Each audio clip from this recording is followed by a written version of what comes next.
ನಮಸ್ತೆ ಸ್ನೇಹಿತರೆ. ನನ್ನ ಹೆಸರು ಎ ಸಿ ಚೆನ್ನಪ್ಪ ಅಂತೇಳಿ. ನಾನೊಬ್ಬ ನಿವೃತ್ತ ಶಿಕ್ಷಕರ ಬಡಾವಣೆ ಮದ್ದೂರು ಸ್ನೇಹಿತರೆ. ಸೊ ನಾನೀಗ ಒಂದು ಸುನೋ ಮೀಡಿಯಾ ಅಂತಕ್ಕಂಥ ಚಾನಲ್ಲು, ಶ್ರೀಯುತ ಟಿಪ್ಪುವರ್ಧನ್ ಅವರ ಚಾನಲ್ ಇದು. ಆ ಚಾನಲ್ಗೆ ವರದಿಗಾರನಾಗಿ ನಾನು ಕೆಲಸ ಮಾಡ್ತಾಯಿದ್ದೀನಿ ಸ್ನೇಹಿತರೆ. ನಂದು ವಾಸಸ್ಥಳ ಮದ್ದೂರು, ಶಿಕ್ಷಕರ ಬಡಾವಣೆ, ಮಂಡ್ಯ ಜಿಲ್ಲೆ ಸ್ನೇಹಿತರೆ. ನಾನೀಗ ಬಂದಿರುವಂತಹ ಜಾಗ ತಟ್ಟಗುಪ್ಪೆ ಅಂತೇಳಿ, ಕನಕಪುರ ರಸ್ತೆಯಲ್ಲಿರ್ತಕ್ಕಂತಹ ತರಳು ಗ್ರಾಮದ ಪಕ್ಕದಲ್ಲೇ ಇರ್ತಕ್ಕಂತಹ ತಟ್ಟಗುಪ್ಪೆ ಅಂತ ಗ್ರಾಮ ಇದು. ಈ ಒಂದು ಕೆರೆ ಸಮೃದ್ಧಿಯಾಗಿ ನಿಂತಿದೆ. ಅಂದರೆ ಇದಕ್ಕೆ ಯಾವ ಸೋರ್ಸಸ್ಸು ಇಲ್ಲ. ಮಳೆಯಿಂದ ಇಷ್ಟೊಂದು ಚೆನ್ನಾಗಿ ತುಂಬಿದೆಯಂತೆ ಕೆರೆ. ನೋಡಿ ಎಷ್ಟು ವಿಹಂಗಮ ನೋಟ. ಒಳ್ಳೆ ಬೋಟು, ಒಳ್ಳೆ ಪ್ರವಾಸೋದ್ಯಮಕ್ಕೆ ಹೇಳಿ ಮಾಡಿಸಿದಂಥ ಜಾಗ. ಆದರೆ ಸರ್ಕಾರದ ನಿರ್ಲಕ್ಷ್ಯ ಇದಕ್ಕೆ ಹೊಣೆ. ಯಾರೋ ಮೀನು ವ್ಯಾಪಾರ ಮಾಡೋರು, ಮೀನುಗಾರಿಕೆ ಇಲ್ಲಿ ನಡೀತಾ ಇದೆ.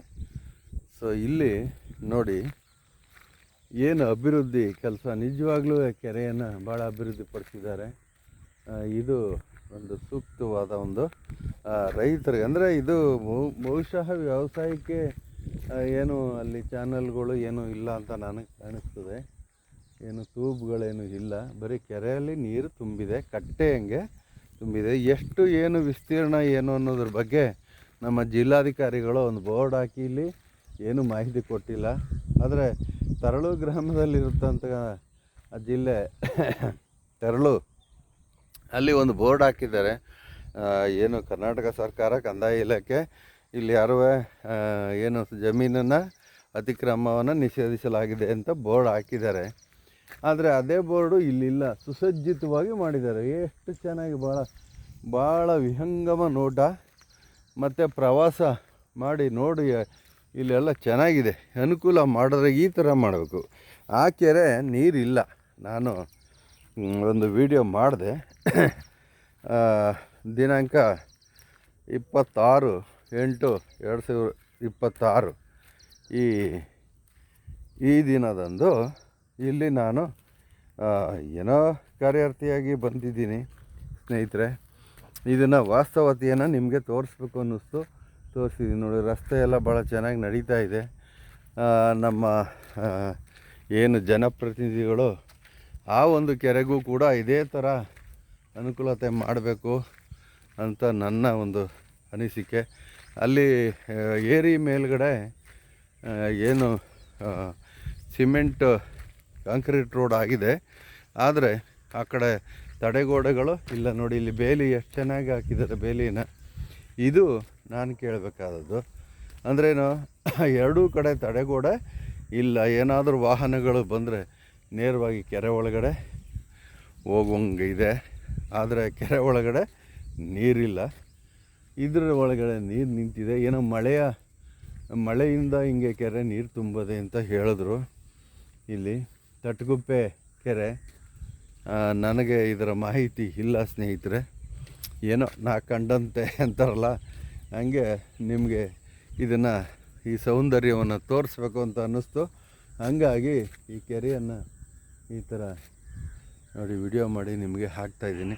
ಸುನೋ ಮೀಡಿಯಾದವರು ದಯಮಾಡಿ ಇದನ್ನೆಲ್ಲ ಎಲ್ಲ ಕಡೆಗೂ ಪ್ರಚಾರ ಆಗಿ, ಏನು ನಮ್ಮ ಕೆರೆಗಳು, ಪ್ರತಿಯೊಂದು ಕೆರೆನೂ ಈ ಥರನೇ ಇರಬೇಕು. ನಮ್ಮೂರ ಬಳಿ ಹಾಲೂರು ಅಂತೇಳಿ ಮದ್ದೂರು ತಾಲೂಕು, ಅಲ್ಲೂ ಒಂದು ಕೆರೆ ಇದೆ. ಅಲ್ಲಿ ಯಾವ ಮಾಹಿತಿನೂ ಇಲ್ಲ. ಎಷ್ಟಿದೆ ಜಮೀನು, ಏನು ಎತ್ತ ಅನ್ನೋದು, ಯಾರ್ಯಾರು ಆಕ್ರಮಿಸ್ಕೊಂಡಿದ್ದಾರೋ ಅದರೊಳಗೆಲ್ಲ ಬಾವಿ ಮಾಡಿ ಏನೇನೋ ನಡೆದಿದ್ದಾವೆ ಅವೆಲ್ಲ ಅಕ್ರಮಗಳು. ಅದನ್ನು ಪರಿಶೀಲನೆ ಮಾಡಿ ಅಕ್ರಮಗಳನ್ನು ತಡಿಬೇಕಾಗಿರೋದು ಸರ್ಕಾರದ ಕೆಲಸ.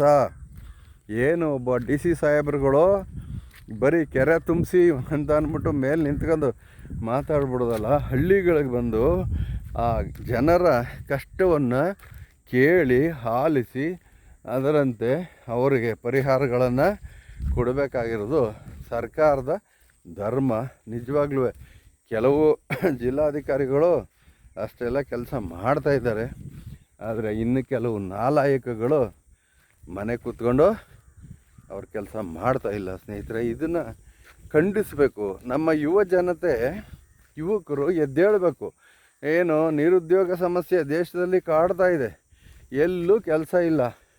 ಯಾವ ಒಂದು ಇಲಾಖೆಗೆ ಬನ್ನಿ ತೋರಿಸ್ತೀನಿ ನಾನು. ನಮ್ಮ ಮದ್ದೂರಿನ ರೇಷ್ಮೆ ಇಲಾಖೆ ದೊಡ್ಡ ಬಿಲ್ಡಿಂಗು, ಅಲ್ಲಿ ಎಲ್ಲ ರಿಟೈರ್ಡ್ ಆಗ್ಬಿಟ್ಟು ಈಗ 4 ಜನ ಕುಂತವ್ರಲ್ಲಿ.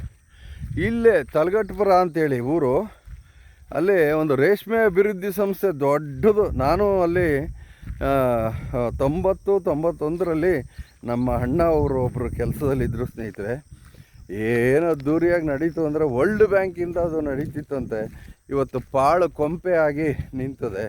ಅಂದ್ರೇನು, ಯಾವ ರೇಷ್ಮೆ ಅಭಿವೃದ್ಧಿನೂ ಅಲ್ಲಿ ಆಗಲಿಲ್ಲ. ಬನ್ನಿ, ಬೇಕಾದ್ರೆ ನಾನು ವೀಡಿಯೋ ಮಾಡಿ ತೋರಿಸ್ತೀನಿ ಸ್ನೇಹಿತರೆ. ಈ ಸತ್ಯಗಳನ್ನು ನನ್ನ ಚಾನಲ್ನಲ್ಲಿ ನಿಮಗೆ ತೋರಿಸಿ ಅದನ್ನು ನ್ಯಾಯ ಕೊಡಿಸ್ಬೇಕು ಅನ್ನೋದು ನನ್ನ ಒಂದು ಉದ್ದೇಶ.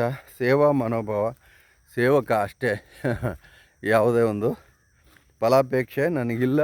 ಆದರೆ ಇವು ಅಭಿವೃದ್ಧಿ ಆಗಿ ಒಂದು ದಿನ ರೈತರಿಗೆ ಈ ಕೆರೆಗಳು ಅನುಕೂಲ ಆಗ್ತವೆ ಅನ್ನೋದಾದರೆ ನಿಜವಾಗ್ಲೂ ನನ್ನಷ್ಟು ಪುಣ್ಯವಂತ ಇನ್ನೊಬ್ಬ ಇಲ್ಲ. ನೋಡಿ, ಇದು ವಾಸ್ತವ ಸಂಗತಿ. Thank you so much.